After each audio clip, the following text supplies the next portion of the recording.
겨우내 죽은 듯 메말랐던 가지마다 언제 그랬냐는 듯 물기가 오르고 푸른 잎으로 다시 살아났습니다. 여기저기 봄꽃이 화사하게 피어서 간대마다 꽃동네를 이루고 있습니다. 온 땅에 생명의 기운이 가득 차 오르고 있습니다. 봄은 진정 생명의 계절이요 부활의 계절입니다. 이 아름다운 계절 한겨울을 이겨내고 일어서는 새봄의 생명처럼 죽음의 권세를 이기고 부활하신 그리스도의 생명이 저와 여러분 모두에게 충만하시기를 간절히 축원드립니다. 지난주에 우리는 부활절 축하예를 드렸습니다. 하나님께서는 예수님을 무덤에서 다시 일으키신 것입니다. 예수님께서 죽음의 권세를 이기고 부활하신 것입니다. 그러나 신약복음서, 특히 오늘 본문인 이 누가복음서를 보면 부활의 첫날 그 아침에 제자들은 예수님의 이 부활을 알지 못했습니다. 여인들을 통하여 예수님의 부활 소식을 듣고도 제자들은 어처구니 없다고 그렇게 생각을 한 것입니다. 오늘 읽은 본문 바로 앞에 나오는 누가복음 20장 11절의 말씀입니다.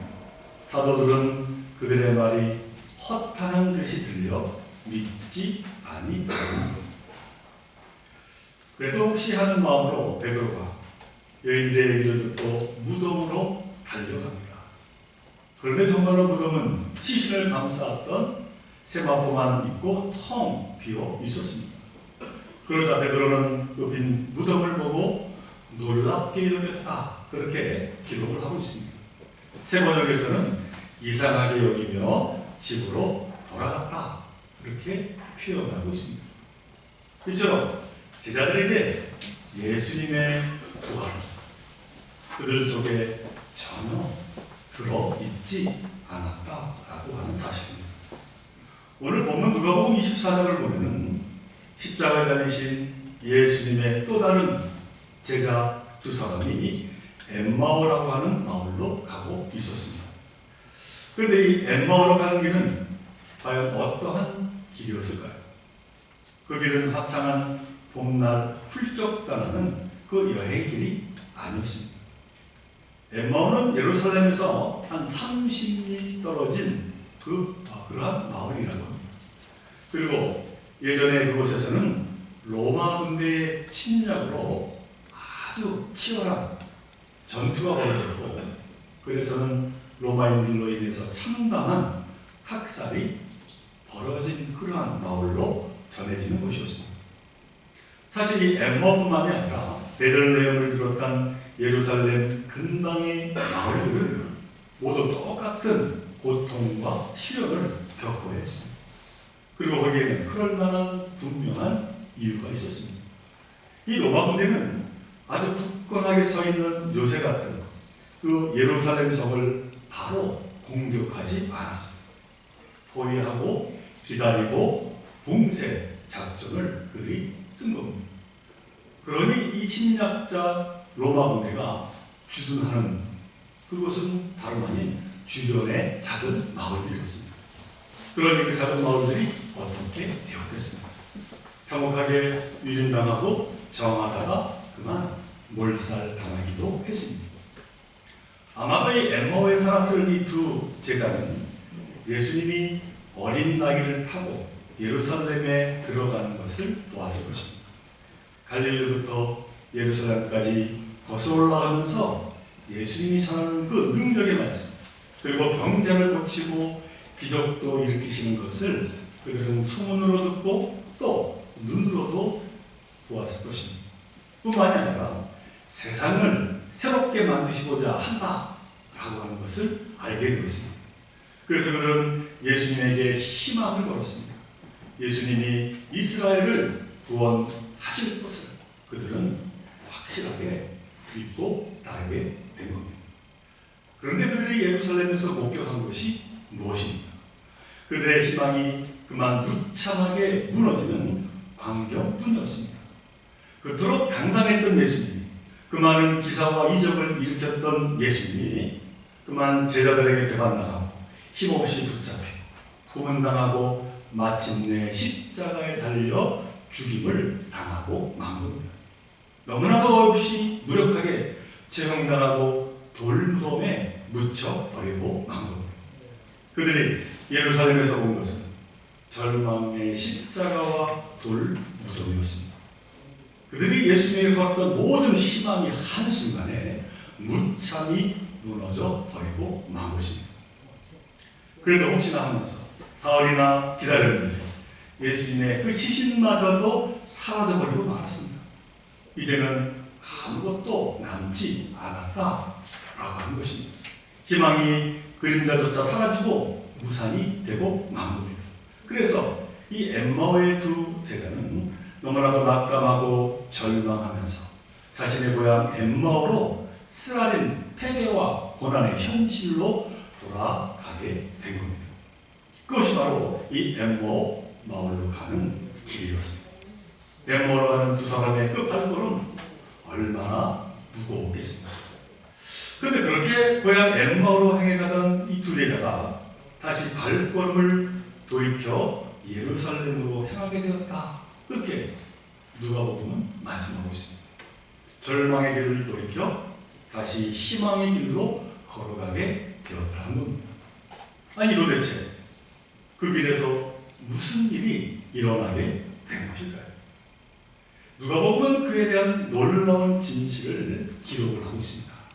그것은 이 두 제자가 엠마오로 가는 그 길에 그 맥 빠지는 그 절망의 길에 그들과 함께 걸어가시는 분이 계셨다라고 하는 기록입니다. 엠마오의 길에 동행하시는 분이 계셨습니다. 그분이 도대체 누구입니까? 오늘 본문 바로 앞에서 그는 바로 부활하신 예수님이심을 증언하고 있습니다. 누가복음 24장 15절의 말씀입니다.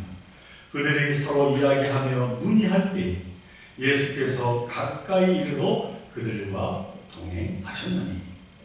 부활하신 예수님, 엠마오로 가는 이 두 제자와 동행을 하신 것입니다. 자, 그런데 문제는 그들이 자신들과 동행하시는 분이 누구인지 전혀 몰랐다라고 하는 겁니다. 16절의 말씀입니다. 그들의 눈이 가려워져서 그인 줄 알아보지 못하고. 이는 무슨 말씀입니까? 그러니까 그들은 이 예수님의 십자가 죽음의 그 충격에 벗어나지 못했다는 겁니다. 그래서 부활하신 예수님과 동행하면서도 그것을 전혀 알아채지 못했다는 말입니다. 얼마나 안타까운 모습입니다. 그러나 다행히도 이 두 제자는 처음에는 자신과 동행하는 분이 예수님임을 알지 못했지만 길을 가는 그 도중에 부활하신 예수님을 깨닫게 되었습니다. 그들에게 생각지 못한 놀라운 경이적인 일이 일어나게 된 것입니다. 자, 그렇다면 그 두 제자는 어떻게 부활하신 예수님을 깨달아 알게 되었을까요? 당연히 얼굴을 마주했기 때문일까요? 그래서 알게 되었을까요? 누가복음은 그렇게 말씀하지 않습니다. 누가복음은 예수님께서 들려주신 말씀과 예수님께서 떼어주신 떡을 통해서 부활하신 예수님을 이 두 제자가 알게 되었다. 그렇게 말씀하고 있습니다. 그리고 이 사실은 우리에게 시사하는 바가 매우 크다라고 하는 것입니다. 그리고 우리 역시 말씀을 통해서 그리고 함께 떡을 떼어 나눔으로써 부활하신 예수님을 만날 수 있게 된다라고 하는 사실입니다. 오늘 본문은 무엇보다 먼저 그 제자들이 말씀을 통해서 부활하신 예수님을 깨달아 알게 되었음을 이렇게 이야기합니다. 오늘 본문 27절의 말씀입니다. 이에 모세와 모든 선지자의 글로 시작하여 모든 성경에 쓴 바 자기에 관한 것을 자세히 설명하시리라 하는 말씀. 이 말씀이 무슨 말씀입니까? 여기서 모세와 선지자가 모세 오경과 예언서들을 일컫는 것으로 구약 성경을 말합니다. 그러니까 예수님은 이 엠마오의 제자들에게 이 구약 성경 전체를 통해서 자기 자신이 누구신지를 증명하셨다라고 하는 말씀입니다. 다시 말하면 성경이 그토록 말씀하려고 하는 것은 바로 예수님의 십자가 고난과 그 고난을 겪고서야 예수님은 부활하셔서 자기의 영광에 들어가시리라 라고 하는 그 진리를 말씀하셨다는 겁니다. 그런데 이 같은 십자가 죽음과 부활이라고 하는 이 진리를 이해하는 것은 사실 결코 쉬운 일이 아니었습니다. 이는 예수님도 알고 계셨습니다. 그래서 예수님은 이 진리를 제자들과 또 따르는 많은 사람들에게 어떻게 하든 이를 알기 쉽게 설명하시고자 계속해서 여러 비유와 말씀을 하십니다. 그 비유 중에 하나가 다름 아닌 요한복음 12장 20절 이하에 기록되어 있고, 그 말씀은 한 알의 밀알의 비유의 이야기입니다. 자, 그렇다면 십자가와 이 부활의 진리를 설명하고자 들게 된 예수님의 이 한 알의 밀알의 비유는 과연 어떠한 이야기일까요? 예수님은 요한복음 12장 24절에 이렇게 말씀하십니다. 내가 진실로 진실로 너희에게 이르노니 한 알의 밀 땅에 떨어져 죽지 아니하면 한 알 그대로 있고 죽으면 많은 열매를 맺느니라 하는 말씀입니다. 우리가 다 자연의 섭리를 비유를 들어 예수님이 설명하신 겁니다. 한마디로 이 십자가와 부활의 사건은 낯선 진리가 아니라는 것입니다. 자연의 순리라고 그렇게 말씀을 하십니다.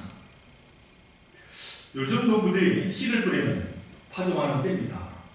저도 얼마 전에 생각지 않게 주말농장 밭을 조금 읽어보았습니다만, 여러분들은 혹시 이 감자 심는 법을 아십니까? 우리 식탁에 빼놓을 수 없는 맛있는 감자를 어떻게 심는 걸까요? 우선 겨우내 보관했던 감자를 꺼내서 칼로 조각조각 잘라야 한다고 합니다. 그렇게 사정없이 과감하게 자른 다음에 지저분한 잿더미에 넣고 불립니다. 그리고는 조각난 감자를 땅에 파고 묻어버립니다. 그것이 다 끝이라고 하는 것이죠. 자, 그렇다면 왜 그렇게 감자를 잘라서 묻어버리는 것일까요? 그 까닭은 그 자른 감자가 땅 속에서 씨가 되어 썩고 죽어야 하기 때문입니다. 그래야 그곳에서 싹이 트고 자라서 꽃도 피고 결국 감자라고 하는 열매를 수없이 맺기 때문입니다.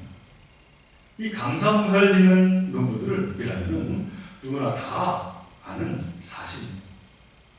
그런데 이것이 바로 생명의 진리요 부활의 진리라고 예수님이 말씀하셨다라고 하는 겁니다. 예수님은 제자들과 무리들에게 이처럼 한 알의 밀알의 비유를 들으시며 바로 이렇게 당부하십니다. 요한복음 12장 25절의 말씀, 자기의 생명을 사랑하는 자는 잃어버릴 것이요 이 세상에서 자기의 생명을 미워하는 자는 영생하도록 보존하리라. 우리가 조금만 바깥으로 하나님의 자연으로 나가보면 한 알의 씨앗, 우리에게 부활의 진리를 생생하게 증언하고 있습니다. 진정 한 알의 씨앗에 그것이 희생하여서 썩지 않으면 열매를 이룰 수가 없습니다. 그러나 그것이 썩으면 많은 열매를 맺습니다. 그런데 이는 우리 인간의 삶이기도 합니다. 우리 또한 나를 내어놓고 희생하면 그 희생이 처음에는 끝인 것 같으나 어느새 내 자식들을 통하여, 내 후손들을 통하여, 내 이웃을 통하여 다시 부활하여 많은 열매를 맺는다라고 하는 사실입니다. 그리고 이는 바로 영생으로 나아가는 길이다. 예수님이 말씀을 하십니다. 그리고 예수님께서는 진정 본인이 썩어져 밀알이 되셨고 그 후에 첫 열매가 되셨습니다. 이와 같은 이야기를 이미 잘 알고 있는 엠마오 제자들에게 오늘 본문에서 예수님은 좀 더 깊은 말씀을 하십니다. 자신의 십자가 고난과 부활이 단순한 기적이 아니라 모세와 예언자들을 통하여 예언한 하나님의 언약, 약속의 확증이라고 하는 것이 말입니다. 하지만 아직도 그들은 그 말씀을 듣고도 확신에 이르지 못했습니다. 그러나 오늘 말씀의 제목이기도 합니다만 그들의 가슴은 왠지 희망으로 뜨거워지기 시작을 했습니다. 이제 마침 해가 지고 날이 저물어서 제자들은 예수님을 자기들이 머무는 곳에 청하여 모시게 되었습니다. 온종일 걷고 나서 저녁이 되었으니 시장하기도 하고 모든 허기를 채워야 하지 않겠습니다. 잘 준비된 식탁은 아니겠지만 예수님께서 그들과 함께 음식을 나누려고 밥상에 앉으셨습니다. 함께 길을 가면서 말씀을 나누었던 예수님과 제자들이 이제 함께 밥상에서 소박한 음식을 나누게 된 겁니다. 근데 바로 거기 그 밥상에서 진짜 놀라운 일이 일어나게 되었습니다. 예수께서 떡을 들어서 축사하시고 그들에게 주셨던 것입니다. 그랬더니 그때야 비로소 제자들의 눈이 밝아졌습니다. 그들이 드디어 부활하신 예수님을 알아보게 되었다고 누가복음은 기록하고 있습니다. 자, 그런데 이게 무슨 말일까요? 배가 고프면 눈에 보이는 아무것도 안 보이지만 뭐 밥을 먹으면 눈이 확 뜨여서 안 보이는 것이 잘 보인다. 그런 말을 하고자 한 것일까요? 우리는 여기서 예수님이 그 밥상에서 하신 세 가지의 그 몸짓을 주목해야 합니다. 예수님은 어떻게 하셨습니까? 떡을 받들어서 하늘을 우러러 축복하시고 떼어서 나누어 주셨습니다. 그런데 이 장면 어디서 많이 본 것 같지 않습니까? 이는 예수님이 빈들에서 빵 5개와 물고기 2마리를 가지고 5,000명이 넘는 무리에게 나눠 주실 때 바로 똑같이 이러한 행동을 하신 겁니다. 누가복음 9장 16절의 말씀입니다.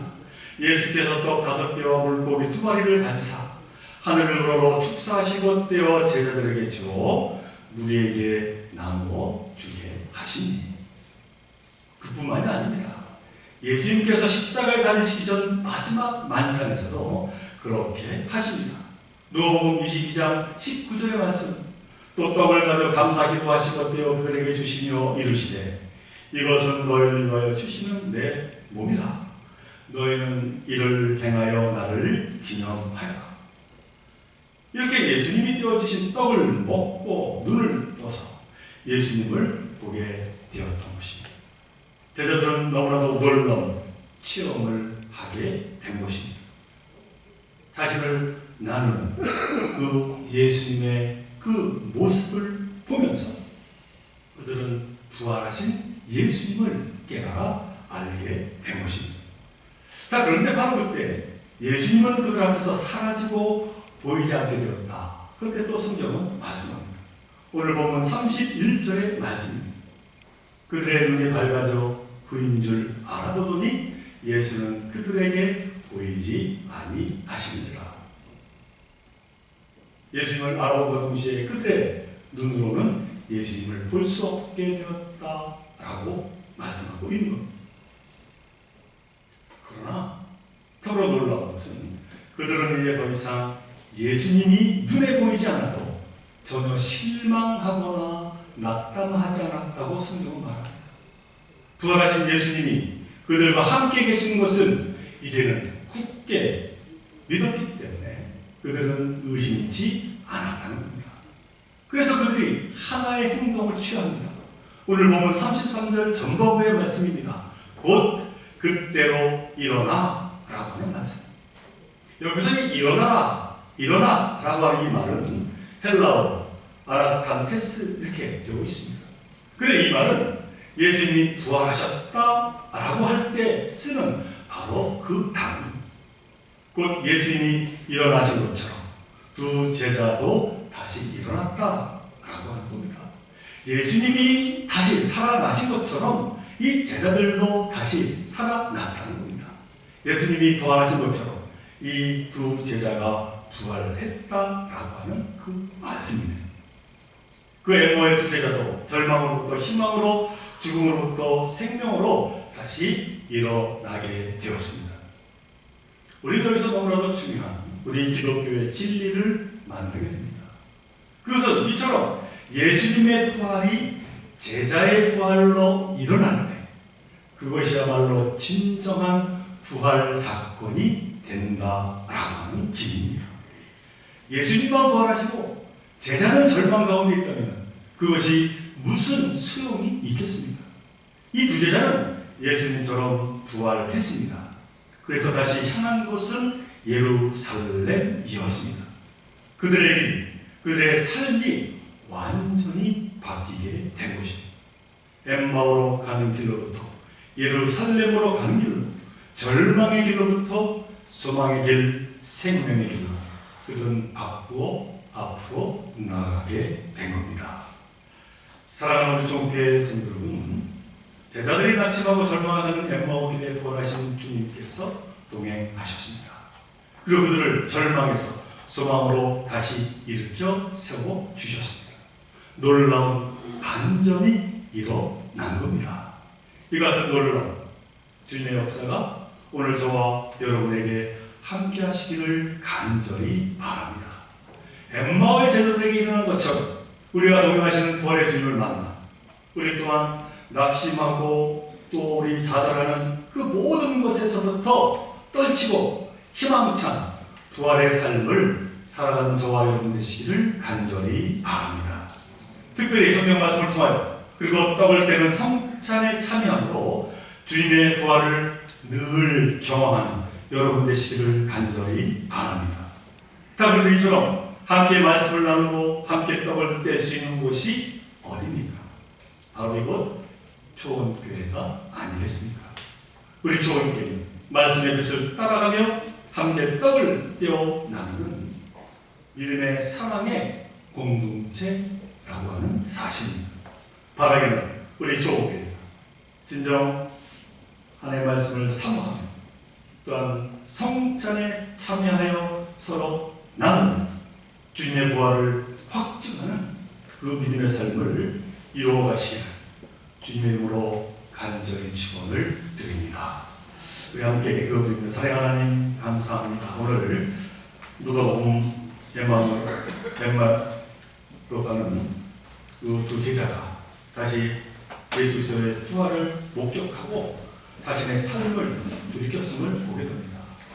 엠마오의 이 두 제자처럼 저희들 또한 예수 그리스도의 부활을 말씀을 통하여 성찬을 통하여 같이 깨달아 알게 하여 주시고 그로 인하여 낙심됐던 모든 삶을 기록하고 희망찬 삶을 이루어가는 저희들 모두가 되게 하여 주옵소서.